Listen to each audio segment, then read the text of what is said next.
Olá, boa tarde a todos, sejam bem-vindos. Então, começo por me apresentar. Meu nome é Joana Vinagre, sou consultora da Inodev e hoje estou aqui na qualidade de moderadora desta sessão. Então, sejam muito bem-vindos a mais um webinar da Inodev, nesta vez em parceria com a Acumen Consulting. Começo por cumprimentar o CEO da Acumen Consulting, Rui Serapicos, e também o CEO da Inodev, João Caldeira Cabral, que serão então os nossos oradores de hoje. O tema desta sessão é Reboot, como estruturar a sua empresa no pós-pandemia, e essencialmente será dividida em duas partes. O João Cabral, especialista em inovação, irá começar por trazer à mesa de que forma é que a inovação nos pode ajudar a ultrapassar esta fase, e depois o Rui Serapicos irá introduzir o conceito de Zero-Based Budgeting como uma solução na reestruturação das empresas. No final, teremos uma sessão de perguntas e respostas, pelo que peço desde já que vão escrevendo as vossas questões no bate-papo e, entretanto, se calhar lanço aqui também o desafio de nos irem dizendo a que setores é que pertencem e se calhar também aqui um bocadinho dizerem qual é que é o vosso papel na organização para conhecermos melhor a plateia que temos aí desse lado. E para melhorarmos a qualidade desta sessão, peço por favor também que permaneçam com os microfones e com a câmara desligados. Se pretenderem intervir, podem utilizar a ferramenta para levantar a mão e no final da sessão nós daremos então essa oportunidade. Quero reforçar só, antes de passar a palavra ao João, que iremos disponibilizar no final um link para se inscreverem numa sessão de consultoria gratuita sobre este tema com a Inodev e com a Acumen Consulting e, claro, vamos também disponibilizar as apresentações dos oradores e o vídeo deste webinar. Portanto, espero que gostem e passo a palavra ao João Caldeira Cabral. Olá, bom dia. Hoje vou falar sobre inovação. Nós temos feito uma sequência de webinars muito focados na parte estratégica de quais é que são os cenários que efetivamente nós tínhamos à frente e que se podiam vir a materializar.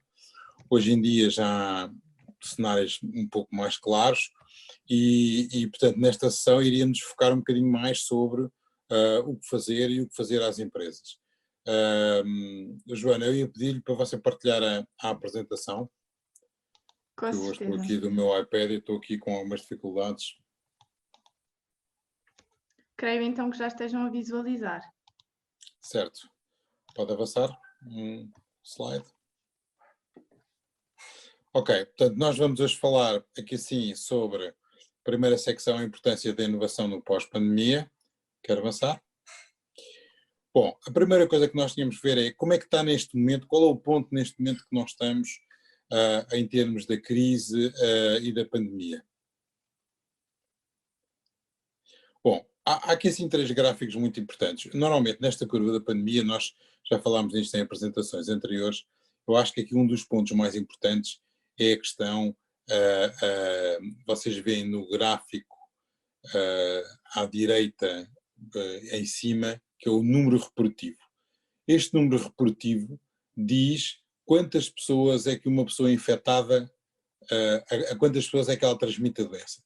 E vocês podem ver que desde que começámos a fazer o confinamento, este dado vem a descer, tem estabilizado e só nas últimas semanas é que voltou a descer outra vez. Neste momento está, eu penso que está em 0,6, o que quer dizer que uma pessoa só infecta 0,6. As consequências disto é que quando isto está abaixo de 1, quer dizer que a doença e que a curva de infecção deixa de se propagar.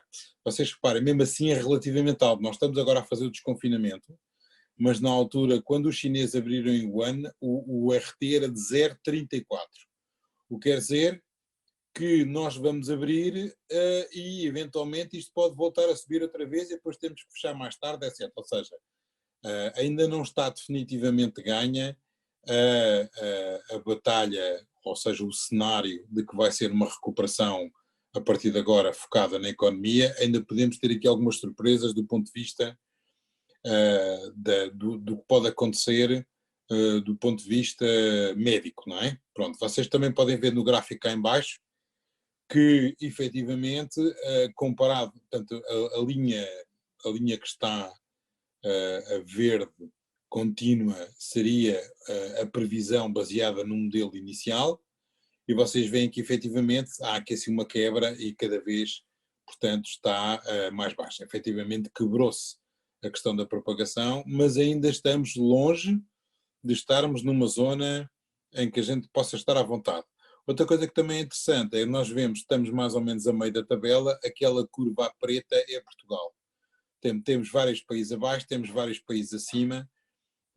Na Europa, no cenário da Europa, comportámos relativamente bem, mas num cenário mais universal, mesmo assim estamos acima de muitos outros países. Vocês veem que nós estamos com cerca de 1000 mortos. O Brasil está com 11.000 mortos, mas tem 20 vezes a população. Portanto, mesmo comparando com outras unidades onde há uma certa aflição, nós, apesar de tudo, ainda sofremos um impacto razoável da doença. Bom, em termos de grandes números, estamos com 25.000 infectados, isto foi ontem, com 1.074 óbitos, já temos 1.743 recuperados, ou seja, o número de recuperados é cada vez maior e está a acelerar, estamos com uma taxa reportiva 0,6. As estimativas que nós temos para o impacto é de que isto no PIB, se ficar por aqui, ou seja, se nós não voltarmos a ter que ter confinamento outra vez, vamos ter uma queda do PIB anualizada de 8%, mas isto corresponde a uma perda de mais de 15% no trimestre. Okay? Esta é a perda anualizada e vamos saltar outra vez para um desemprego de 10% e há um aumento de falências de 5%. A questão que está aqui assim em causa é as empresas ainda estão com o layoff e com essas coisas todas, no dia em que parar o layoff e em que elas voltarem a ter que pagar os salários baseados naquilo que vendem, provavelmente as falências e o desemprego ainda pode vir a acelerar um bocadinho. Força. Bom, uma das coisas que é interessante é vermos quem ganha e quem perde nesta questão da pandemia. Claramente, os grandes potenciais prejudicados é o turismo, a aviação e o marítimo. O turismo, então, para Portugal é terrível, são 12% do PIB. Isto tem uma volatilidade que vai ter um impacto muito grande. Por outro lado, aquilo que a gente vê nos jornais internacionais é que, apesar de tudo, Portugal poderá ser dos países que mais facilmente vai recuperar. Saiu também um artigo na Franken Knight que dizia que Portugal poderá ser o único país aqui na Europa que, após o Covid, o real estate pode continuar a valer a pena fazer investimentos. Há uma série de artigos a sair sobre Portugal, mas efetivamente no curto prazo o turismo e o lazer vai ser terrível. Vai ser mesmo, ou seja, isto tem que ser reinventado o processo, porque nós já tínhamos uma exposição muito grande ao turismo estrangeiro e, portanto, nem é questão de sermos nós em particular, é a questão das pessoas voltarem a ter confiança para viajar. De qualquer forma, as companhias de aviação vão começar a abrir agora. Os automóveis também têm, a construção imobiliária também tem assim, um certo impacto. A educação também, como vocês estão a ver, há várias resistências às pessoas em voltarem para a escola. E depois quem tem ganho com isto é a agricultura, o e-commerce estabeleceu-se. Eu acho que havia na população uma resistência enorme. Portugal estava com 18 a 20% da população que tinha feito transações online. Eu acho que neste momento deve ser saltado para aí para 30, 40%. E efetivamente faz toda a diferença, ou seja, todas as pessoas que mesmo assim tinham alguma resistência a fazer transações online, isso ficou ultrapassado. As empresas todas de TIC também deram aqui um grande salto porque tiveram de repente equipar todas as empresas com infraestruturas de redes e de VPNs, etc., para poderem estar online. A saúde, a alimentação e os serviços médicos também são coisas que vão ter um grande crescimento durante o processo da crise. Bom, então, no nosso cenário estratégico, o que nós temos é, no fundo, aqui duas variáveis. A primeira que tem a ver com a duração e a segunda que tem a ver com o grau, da queda. Se nós estivermos a falar de uma recessão, o que vai acontecer é uma queda grande, abrupta, mas depois a seguir há uma recuperação que é mais ou menos rápida. Se estabelecer um cenário de depressão, como aconteceu em 1929, a economia vai atingir um equilíbrio num ponto que é muito abaixo da capacidade potencial da economia. O que quer dizer que há uma perda definitiva de postos de trabalho e há muita população que vai ficar à margem. Depois isto também tem aqui assim um outro efeito, que é na duração. Se é de curto prazo ou de longo prazo. Eu diria que curto prazo, que aparentemente se está a materializar, é uma recessão e não uma depressão e a curto prazo, o que quer dizer que em maio, junho há uma saída do confinamento, as verbas, etc., que estão a ser distribuídas de alguma forma acolchoam minimamente as empresas, de forma que há uma perda para o desemprego, mas sem ser cataclísmico, não é? Mas a questão é, se a crise longa se prolongar, o que vai acontecer é, eventualmente, vai haver um grande problema de tesouraria, ou seja, as empresas não têm reservas para se aguentar durante meses e meses a fio, e portanto o que acontece é que começam depois a entrar em medidas de contenção, o que por si próprias depois tem efeitos na cadeia toda, e então aí podemos criar aqui assim um risco grande de recessão. Força. Portanto, o passo seguinte é vermos assim, ok, então e que tipo de inovação seria a mais adequada para cada um destes modelos? Portanto, claramente, num cenário de recuperação rápida, a questão fundamental é como voltar e como melhorar o negócio para voltar a entrar no processo, uh, uh, no processo de recuperação. E, portanto, o que nós temos que fazer, basicamente, a inovação poderá ser incremental no sentido de melhorar os serviços e melhorar a forma como fazemos a entrega. Mas, sobretudo, temos que focar na comunicação. Hoje em dia, comunicar para estas pessoas vai ser diferente do que comunicar antes da crise. Aquilo que as pessoas estão atentas, as mensagens são diferentes. O foco vai ser na transformação digital e nas novas formas de trabalhar. Se vocês virem em qualquer um dos cenários, a transformação digital é o foco e a alavanca, e a crise demonstrou que é possível trabalhar de uma forma diferente e organizarmos de uma forma muito diferente. Há muita gente que não quer voltar a fazer 1 hora por dia de carro para ir trabalhar e coisas desse género.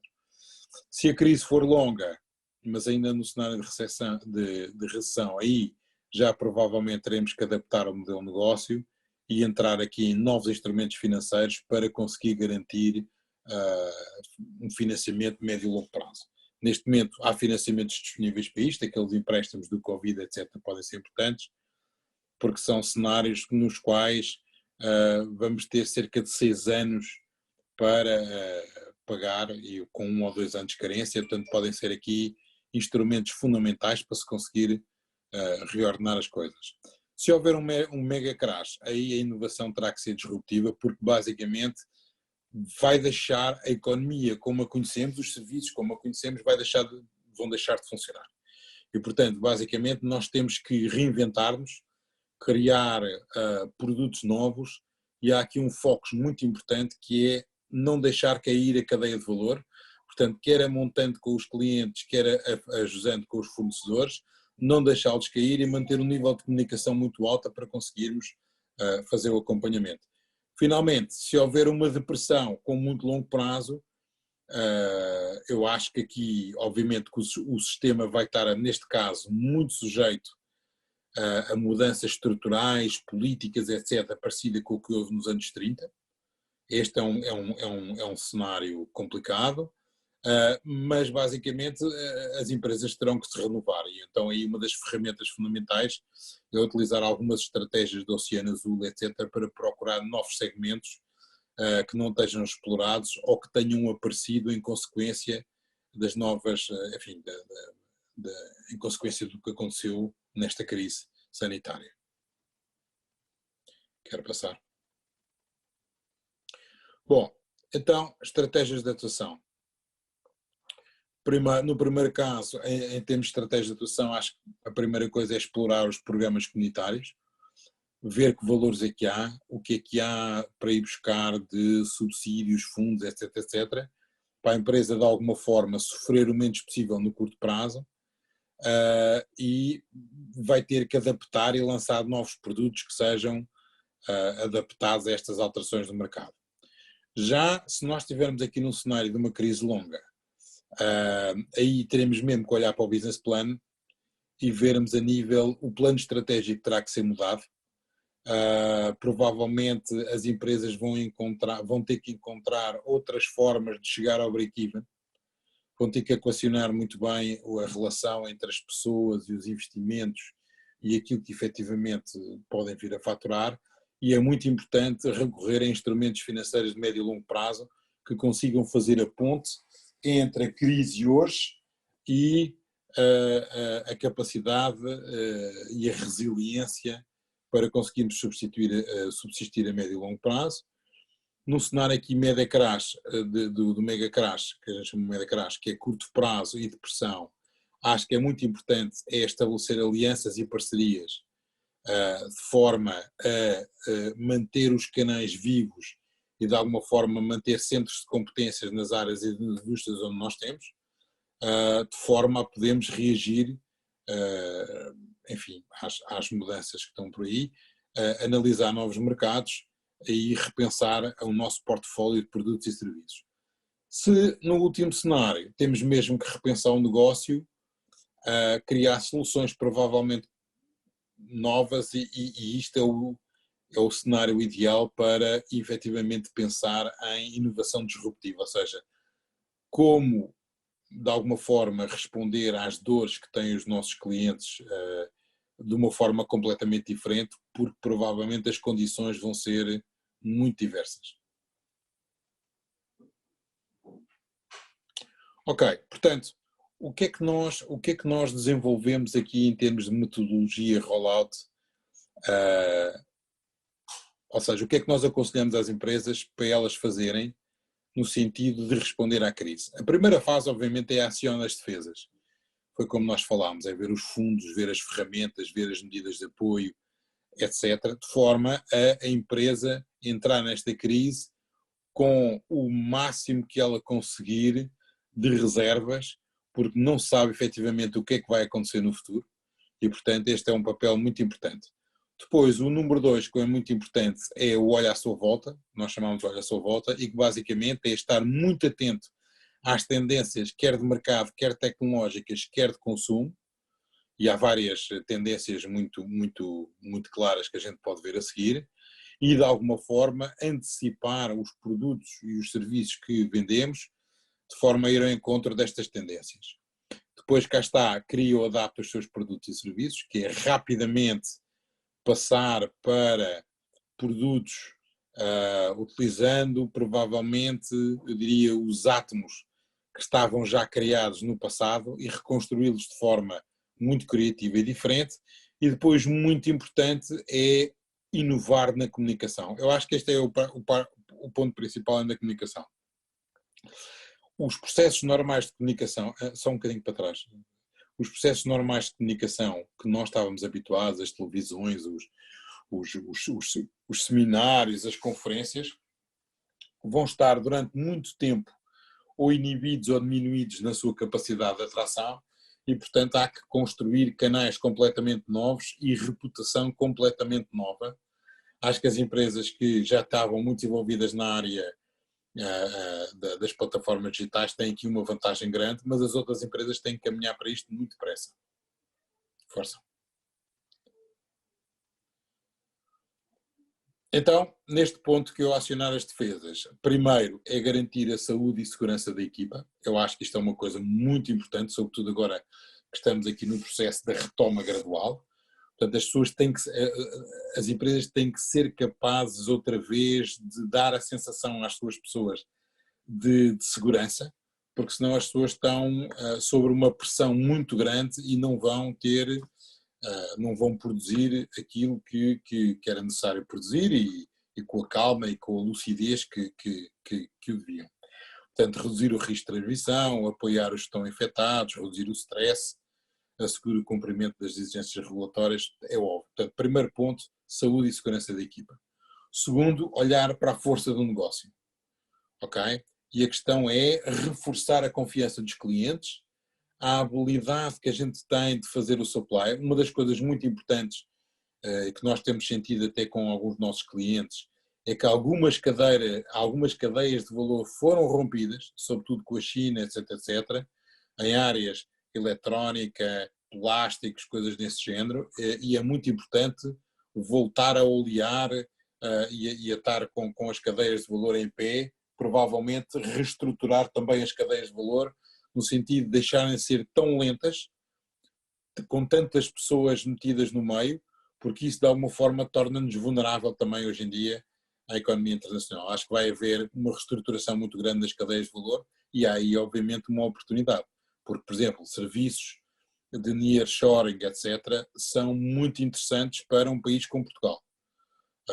Provavelmente uma empresa alemã que contratava uma coisa à Índia, que depois a seguir ainda ia para o Bangladesh ou para o Vietnã, se calhar pode comprar essas coisas todas num pacote em Portugal, onde se metem num avião e 2 horas depois estão cá, não é? Ou seja, o comprimento da cadeia de valor vai ter que sofrer aqui uma redução e Portugal está muito bem posicionado para apanhar esse movimento. Portanto, também adaptar os recursos de forma a adaptar-se às necessidades do negócio. Outra coisa muito importante é monitorizar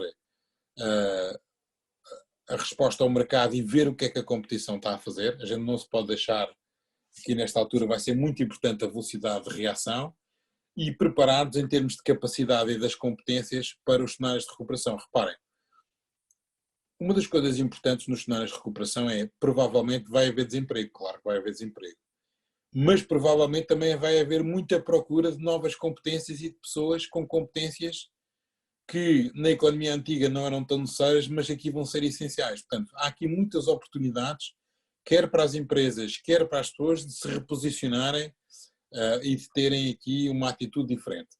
A terceira coisa que é fundamental para as empresas prepararem-se tem a ver com aquilo que eu chamo que é a resiliência financeira. E aqui a resiliência financeira não é só o dinheiro que a gente tem no caixa, é a capacidade que a gente tem de manter o nosso income recorrente, é muito importante, ganhar novos clientes, assegurar uma disciplina de custo muito, muito rigorosa, no sentido de comprarmos apenas o essencial, e outra coisa muito importante, que é fazer uma análise de cenários, como nós fizemos há bocado, mas cenários não genéricos, mas adaptados à nossa indústria, para vermos nos vários cenários que tipo de resiliência é que a nossa tesouraria tinha para nos dar uma ideia de quanto é que a gente consegue aguentar e quanto é que nós não conseguimos aguentar. Nós há 2 semanas atrás fizemos um seminário sobre ferramentas financeiras, se vocês forem ao nosso site têm acesso, em que nós criámos ali uma pequena ferramenta para ajudar as pessoas a fazerem cenários e a terem uma ferramenta simples para verem do ponto de vista de tesouraria, em termos de impacto, o que é que elas podem melhorar e fazer. Depois a seguir outra coisa muito importante, que é a claridade de execução.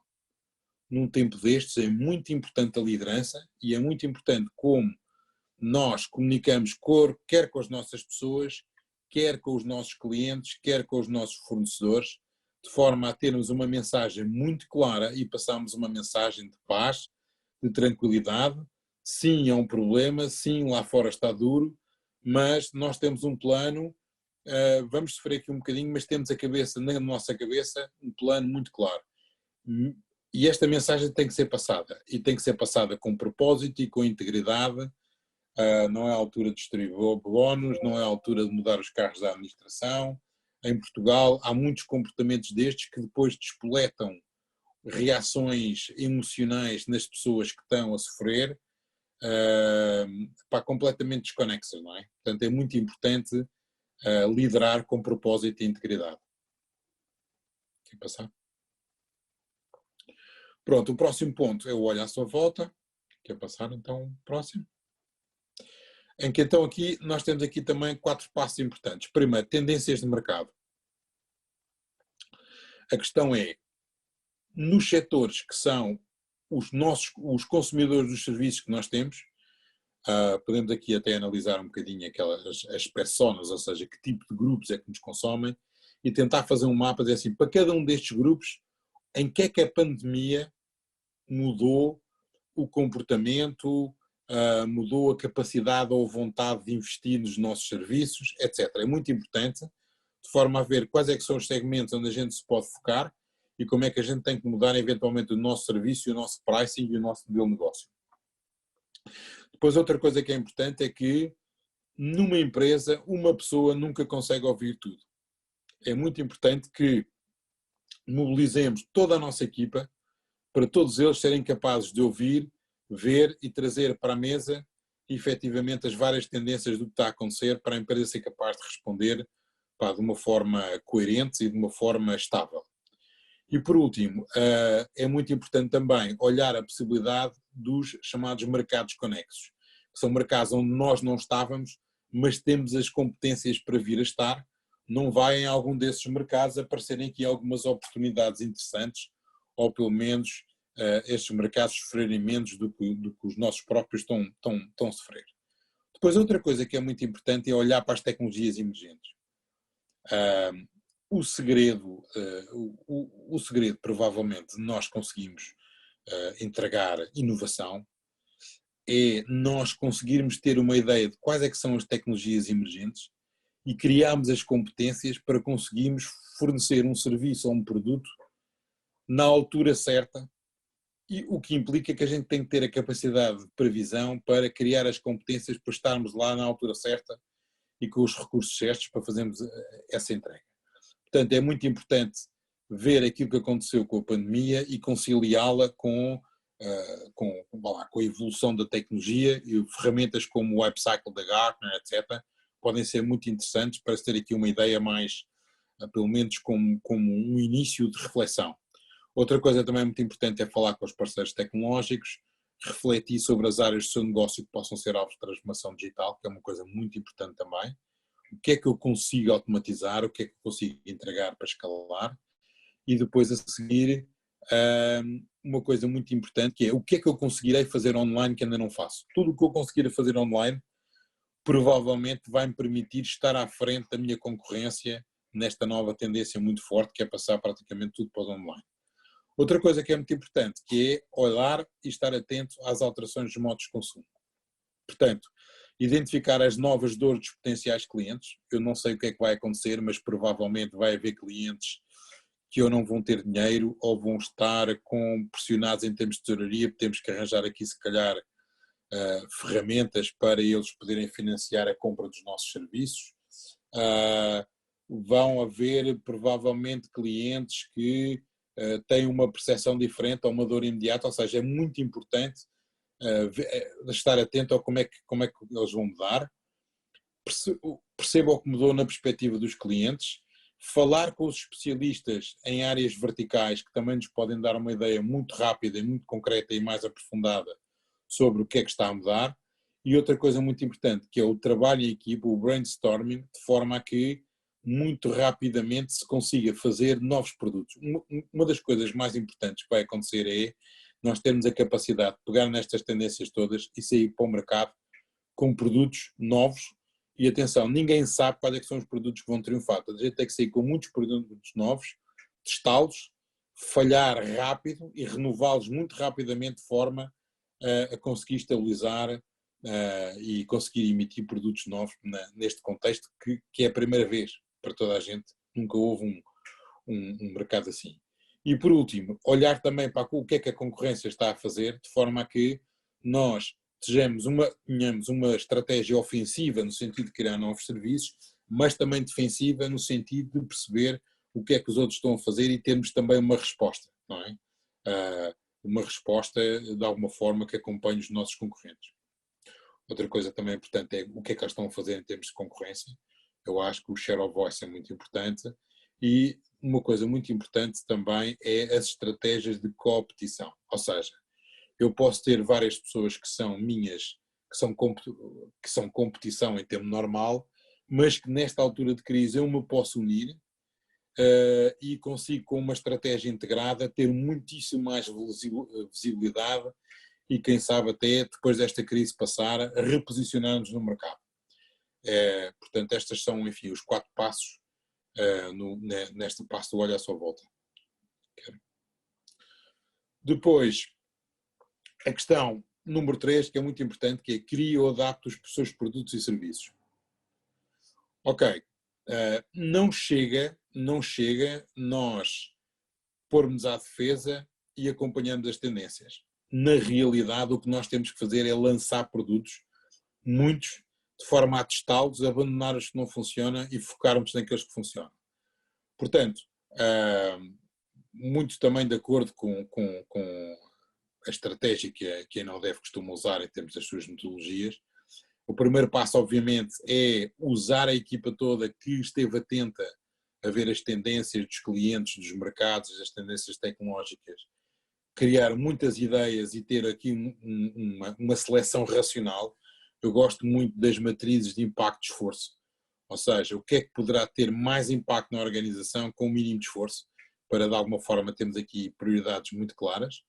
Depois, a seguir, pegámos nas ideias que decidimos apostar e muito claramente estudar o design, estudar efetivamente, baseado naquilo que nós agora temos a nossa percepção de qual é que é o mapa, o experience map, de qual é que é o journaling, de como é que os clientes vão hoje em dia voltar a viver a sua vida e de alguma forma adaptarmos a entrega muito claramente em termos de design àquilo que os clientes conseguem fazer e que querem e no novo estadio em que eles estão, não é?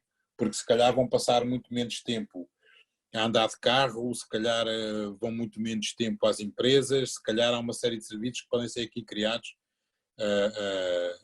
de uma forma completamente diferente. Uma coisa que também é muito importante, que é estabelecer claramente quais é que são as hipóteses que eu estou a formular relativamente a estes novos comportamentos e depois obter o feedback, obter também uma ideia muito clara de qual é o novo preço a que os clientes podem estar receptivos e depois definir claramente o MVP. O passo seguinte, obviamente, é lançar muito rapidamente o MVP, o Minimal Viable Product, ou seja, protótipos, definir métricas de sucesso e fazer, medir, melhorar, fazer, medir, melhorar. Depois temos aqui assim construir e validar, estávamos a falar de nós, ou seja, construir o MVP, medir, voltar a melhorar, voltar a medir, etc., para rapidamente percebermos se aquele serviço é o serviço que interessa. Depois, outra coisa muito importante é alcançar a viabilidade da independência, ou seja, um dos segredos nesta altura vai ser lançar produtos novos e fazer com que eles muito rapidamente atinjam o break-even. Porque mesmo antes de escalar, é muito importante que a empresa sinta que tem novas plataformas que no meio desta confusão se aguentem em termos de oferta e com uma certa resiliência. E por fim, que é utilizar todos os meios à disponibilidade, sobretudo os novos digitais, para conseguir fazer a escalabilidade e efetivamente remontar uma via de crescimento para o futuro através desses serviços. Por último, a questão da comunicação. Eu acho que este é um dos pontos que mais relevância vai ter, porque com a digitalização maciça que houve, as pessoas em casa foram mesmo obrigados a usar o Zoom e o Team, ou seja, todas as ferramentas que provavelmente as pessoas já sabiam, mas tinham alguma preguiça de usar, hoje em dia tornou-se uma coisa completamente normal.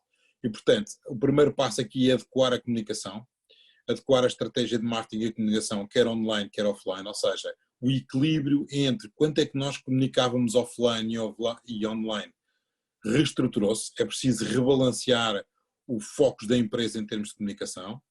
As restrições de distanciamento social também requerem uma adaptação ao plano de comunicação.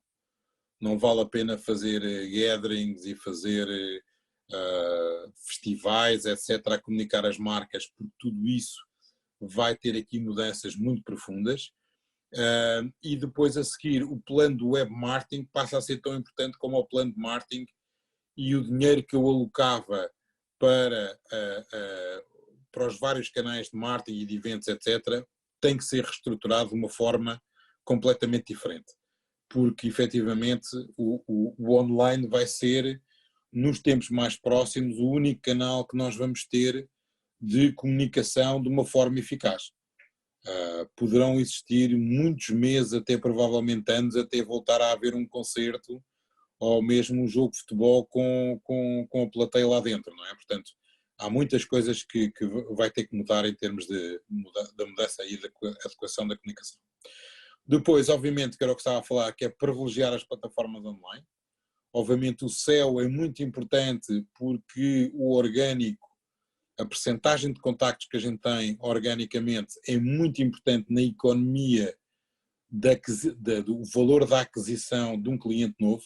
É muito importante o SEO estar muito bem otimizado, porque isso pode permitir poupanças e nós temos que ser muito racionais a voltar a comunicar com clientes. Outra coisa muito importante é equacionar a venda online, melhorar a experiência de compra, criar conteúdos úteis, assegurar a coerência nas redes sociais. Um dos problemas maiores nas empresas é não têm coerência, comunicam de uma forma e depois de outra forma diferente, sem grande coerência.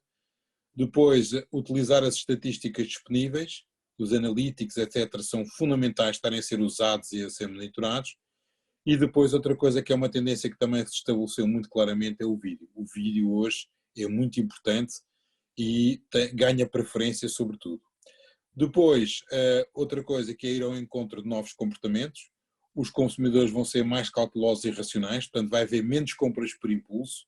A forma como nós atraímos e mobilizamos a compra por impulso vai ter que ser mudada. Vai ter que, outra coisa, outros temas que vão ser mais relevantes hoje em dia, vai ser os temas relacionados com a valorização pessoal. Provavelmente irão comprar muito mais coisas online, procuram marcas que tornam a vida mais fácil, mas uma coisa muito importante também é a questão da transparência. Vai ser cada vez mais importante comunicar transparência, tal como já era importante, como dissemos atrás, a questão da verticalidade da liderança. As pessoas, vai haver sofrimento, as pessoas vão estar provavelmente numa segunda fase, vão ter que aumentar os impostos, vai haver aqui uma série de coisas complicadas e as pessoas não vão tolerar que haja pessoas que se aproveitem do processo, etc., vão ficar indignadas com isso. Portanto, é muito importante para as marcas terem o máximo de transparência possível para manterem a adesão. E por último, tem que ser mais eficaz na forma de comunicar. E em termos das mensagens que claramente vão ser importantes, a questão da saúde e do bem-estar é muito importante. As empresas que tentaram resistir, como por exemplo a Amazon, etc., às proteções de pôr o trabalhador em primeiro lugar, tiveram grandes problemas de instabilidade social, etc. Uma comunicação digital forte e coerente, sustentabilidade ambiental, mais uma vez transparência, estabelecer parcerias, informações fidedignas e verificadas, mas sobretudo uma coisa muito importante que é uma mensagem positiva. As empresas têm que perceber que após esta crise no curto prazo, a verdadeira dor vai se fazer sentir depois do verão, quando as pessoas começarem efetivamente a sentir as consequências. E nessa altura é muito importante haver uma mensagem positiva que estabeleça esperança e estabeleça uma mensagem de uma nova alegria, no sentido de nós conseguimos ultrapassar isto. É muito importante para as marcas serem eficazes e comunicarem de uma forma positiva. E terminamos. Muito obrigada, João. Penso que podemos então passar a palavra ao Rui. Joana, confirma só se nos estão a ouvir. Eu vou, entretanto, perfeitamente. Partilhar aqui a apresentação e gostava de tentar aqui acelerar aqui um pouco o processo, porque eu, se não estou em erro, tenho 14 minutos para fazer aqui uma apresentação, por isso vamos ver como é que vai correr. Eu espero que corra bem, no sentido em que tenho aqui tenho muita informação e muito pouco tempo. Mas em todo caso, eu acho que conseguimos, e aqueles que depois não conseguirem acompanhar por causa do seu horário, teremos a oportunidade de partilhar não só a apresentação, mas também, se houver necessidade, de fazer uma sessão mais personalizada. O que é o tema do Zero Based Budgeting? O Zero Based Budgeting é mais do que uma ferramenta de orçamentação, é uma ferramenta de gestão de desempenho. E não se pode dizer que em circunstância alguma esta ferramenta foi tão crítica nestes tempos. Especificamente são tempos de incerteza e de crise, e de facto um orçamento baseado em Zero Based Budgeting, eu vou usar o termo ZBB para acelerar aqui vamos dizer, a apresentação, é de facto uma ferramenta que incentiva todos os gestores a examinar todas as rubricas de custos e rever todas essas rubricas de custos de forma a ter uma justificação clara e inequívoca do que é que são esses itens de custo e como é que eles devem ser mantidos num orçamento. Falou-se há pouco sobre um tema muito interessante e relevante hoje em dia, que temos aqui duas alternativas, que é uma alternativa de uma recuperação rápida ou de uma crise longa. Na minha perspectiva, tanto numa ótica de recuperação rápida como de crise longa, nós vamos ter que fazer revisão não só do orçamento, mas também do plano. Aquelas empresas que não estão a fazer revisão do orçamento nem do plano, não estão a ser realistas. E isto vamos dizer, para este slide será aquele ponto essencial, que é necessário rever os planos, os orçamentos, e também é necessário rever os planos estratégicos. Há pouco falou-se na revisão de planos estratégicos, é crítico. A procura vai mudar, ou está a mudar, ou já mudou, e a oferta também terá de ser mudada, e o João mencionou isso claramente. O que é que isso significa? Significa que as empresas têm de redesenhar radicalmente as suas estruturas de custos e aumentar a sua competitividade. E é nesse redesenho das suas estruturas de custo que entra o ZBB. E o ZBB essencialmente é quase como começar um orçamento de base zero, é como é conhecido em termos portugueses, é um orçamento de base zero, e esse orçamento de base zero tem um conjunto de práticas e de premissas.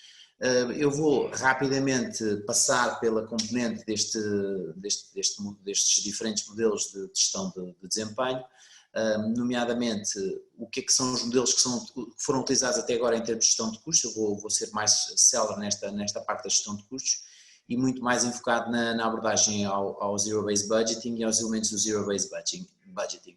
E por outro lado, para aqueles que ou já utilizaram ou que não têm, vamos dizer, muito conhecimento daquilo que é o Zero Based Budgeting, desmistificar um pouco o conceito. E por isso, passando já aos modelos de gestão de custos, temos tipicamente um modelo de gestão de custos em que, quando se constrói um orçamento, constrói-se um orçamento em três vertentes. Ele deve resultar daquilo que é o plano estratégico, tanto do ponto de vista do que é as receitas, os custos, os cenários, as iniciativas, os KPIs exigidos, e pode ser feito numa ótica de top-down ou de bottom-up, de cima para baixo, ou seja, a gestão diz, ok, vamos faturar isto, e este terá de ser, vamos dizer, um modelo de gestão de custos, como as equipas podem dizer, isto é o que nós vamos faturar, e por isso vamos pedir estes níveis vamos dizer, de investimentos para atingir estes resultados. Ora, nesta fase, tudo tem que ser revisto e tudo tem que ser retomado como algo que não deve ser um dogma, não pode ser considerado como dogmático. E por isso entra claramente a componente do Zero Based Budgeting e entra claramente uma revisão da forma como nós fazemos o planeamento, não só financeiro, mas também o planeamento estratégico, e também quais são as diferentes ferramentas, e aqui nós só vamos tocar no ZBB como um método de planeamento, mas há Activity Based Costing, há Rolling Forecast, há alocações, há Driver Based Costing e Planning e Management, e também aquilo que se chamam os forecasts estatísticos. Tipicamente as empresas trabalham com forecasts estatísticos, ou seja, assumem que o ano seguinte será um crescimento de 2, 3, X% e em função das iniciativas. E neste caso aquilo que tem que acontecer é, ok, vamos fazer um reset e vamos dizer o que é que nós achamos o mais realista possível que é o nosso volume de faturação. E depois, com base nesse volume de faturação mais realista possível, é que se vai montar o orçamento de estrutura de custos. Isto é essencial, isto é quase como uma espécie de um exercício de voltar à realidade. E por isso, isso implica uma interação com as operações, estar muito próximo da componente de não só operacional do face a face com o cliente, que nós chamamos hoje em dia face a face, mas claramente é mais vídeo a vídeo ou face a face via vídeo, e também obviamente a parte da relação, que é como é que nós conseguimos agir sobre determinados elementos da relação, e a relação não é somente os diferentes operadores do mercado que são regulados, mas também tem a ver com a componente legal e a componente governamental e os incentivos governamentais que estamos a falar. E obviamente usar toda a analítica e o reporting para isto. E isso leva àquilo que eu mencionei anteriormente, que é quais são os modelos tradicionais de gestão de custos. Tipicamente, aquilo que está falado, que é incorporar uma certa estrutura de custos que é resultante de experiências passadas, ou seja, este modelo não é um modelo que possa ser considerado neste momento. É um modelo, não vou chamar obsoleto, mas é um modelo que, face à disrupção, deve ser, vamos dizer, descartado. Aquilo que se chama a redução arbitrária dos orçamentos, ou seja, as reduções ad hoc, também deve ser descartado, porque nós estamos a falar de um modelo ou de uma circunstâncias completamente inovadoras e completamente disruptivas que aconteceram no espaço de 1, 2 meses. E por último, programas de redução de custo, que têm uma característica que é, a maior parte das empresas entram em programas de redução de custos, mas o que não mudam são as tendências. Ou seja, nós vemos ali aquela curva, ou aquele formato Z, o que vemos é, há uma redução inicial significativa, mas a tendência é idêntica à anterior. E isso não é aquilo que vai acontecer, ou seja, o João mencionou há pouco aquilo que os economistas falam muito do que é que são as curvas em V, as curvas em U, em W e em L. E vamos dizer, essas 4 curvas resultam muito daquilo que é a expectativa do economista, a expectativa do gestor, quando está a esperar que vai faturar X ou Y, e depois, em função disso, assume que há vamos dizer, uma retoma, ou assume que há uma recuperação. Nessa recuperação, em programas anteriores, ou vamos dizer, em modelos de orçamentação anteriores, tipicamente assumia-se que havia uma retoma com uma taxa de progressão idêntica à anterior. Assumir isso pode ser um pouco naivo e pode ser um pouco arriscado do ponto de vista empresarial. Por isso, o que é que o Zero-Based Budgeting faz? O Zero-Based Budgeting faz essencialmente, não relaciona os custos do ano anterior com os custos do ano presente, os cortes não são aplicados uniformemente ao orçamento, o que significa que os cortes a haver têm que ser cortes muito específicos e muito orientados para aquilo que é capacidade de entrega, e a capacidade, mais do que a capacidade de entrega, é a capacidade de absorção do mercado, ou seja, o que é que o mercado vai tomar dos nossos serviços, e obviamente orçamentos que estejam vinculados a atividades específicas ou níveis de produção. Por isso, aquilo que eu disse é um não relacionamento com os custos anteriores, não há uma progressão com os custos anteriores, os cortes não podem ser aplicados uniformemente ao orçamento, ou seja, há áreas do negócio em que se deve investir e há outras que se deve desinvestir. Os orçamentos têm que estar vinculados a atividades específicas dos serviços que estão a gerar, vamos dizer, negócio, e por isso não é tanto o faça mais com menos, mas é muito mais o faça as coisas certas pela quantidade certa. E esse é um tema crítico. E isto significa que os gestores vão ter que estar muito envolvidos na componente das atividades operacionais e na componente da interação com o cliente e da interação com o que é que está a ter sucesso. E ser altamente sensível do ponto de vista de interação, não só com o cliente, mas também daquilo que o João estava a mencionar há pouco, que é, ao lançar um produto, tentar fazer, não lhe vou chamar um A/B testing, mas um testar permanente do sucesso do produto e também um testar de quais são as táticas específicas para ir afinando e ir ganhando mercado. E por último, um financiamento ou enfocar-se em financiar as atividades que estão alinhadas com a estratégia. Se a empresa, e eu não peguei na componente do plano estratégico, mas mais à frente vou pegar, se a empresa define como estratégia, por exemplo, mudar a sua abordagem de business to consumer para uma abordagem direct to consumer, ou seja, de trabalhar, por exemplo, em vez de trabalhar venda por canal, a começar a trabalhar venda direta pela criação de uma comunidade, que é uma possibilidade, não é? E essa estratégia tem que estar, ou o financiamento das atividades tem que estar totalmente indexados, totalmente alinhados com a estratégia. E por isso isto é para dar um enquadramento do que é que são os diferentes modelos de orçamentação e em que é que o Zero-Based Budgeting difere. A seguir vou muito brevemente falar sobre o que é uma abordagem de Zero-Based Budgeting. O que vocês estão a ver neste caso são, alguns dos sites são literalmente a ponta do iceberg sobre vamos dizer, uma atividade, uma prática, metodologias, ferramentas, sistemas e frameworks muito desenvolvidos e que obviamente num quarto de hora é desafiante conseguir abordar todas estas atividades e todas estas ferramentas, mas tipicamente uma metodologia Zero-Based Budgeting tem um conjunto de iniciativas e tem um conjunto de atividades que são críticas para garantir o sucesso.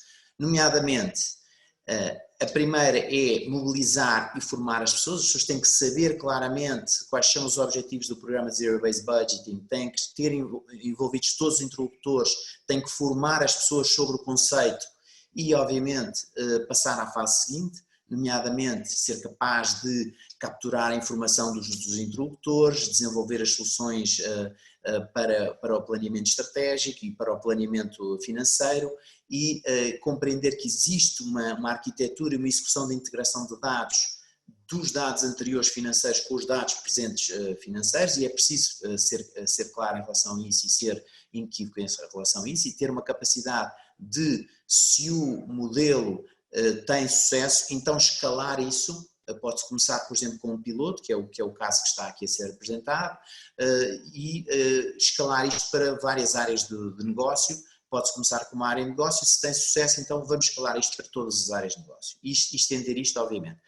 Com outra componente muito importante, que é a componente de desenhar o estado futuro e os resíduos. E isso significa, obviamente, a componente do planeamento, a componente da expansão da área financeira para toda a área empresarial e para todas as unidades de negócio, ter vamos dizer, os interlocutores das unidades de negócio como parceiros da área financeira para explicar exatamente o que é que está a acontecer no mercado e como é que nós vamos ter que fazer este ajustamento em relação ao mercado e depois, obviamente, no ajustamento desta faturação, destas receitas, temos que fazer um ajustamento da estrutura de custos e, por último, a componente da excelência operacional e da melhoria contínua e, obviamente, de tudo o que tenha a ver com o desenvolvimento deste modelo numa forma muito contínua.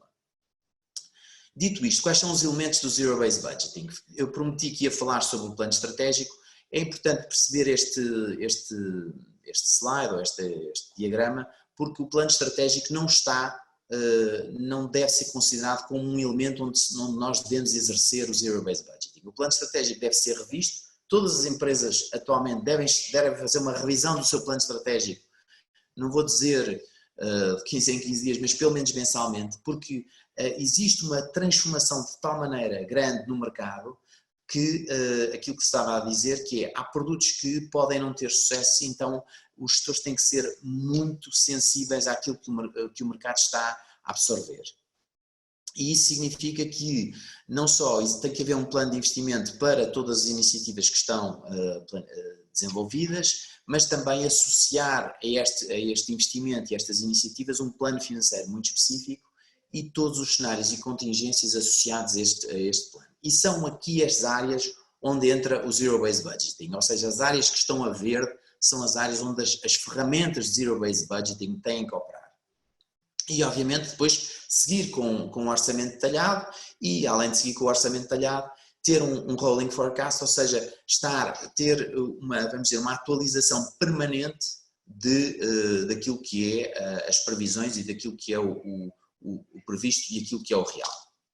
E pronto, e essencialmente são estas as diferentes fases que mais à frente poderemos partilhar. E vou acabar com alguns mitos sobre o que é o Zero-Based Budgeting. Ou seja, Zero-Based Budgeting é preciso separar a realidade da ficção, ou seja,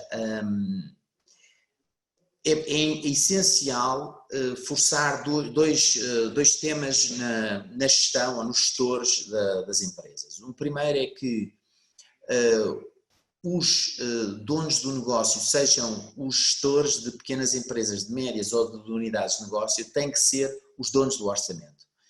E tem que haver essa assunção de propriedade, mas também uma assunção de quais são as iniciativas críticas que a empresa vai financiar ou vai manter, de forma a que a empresa seja sustentável.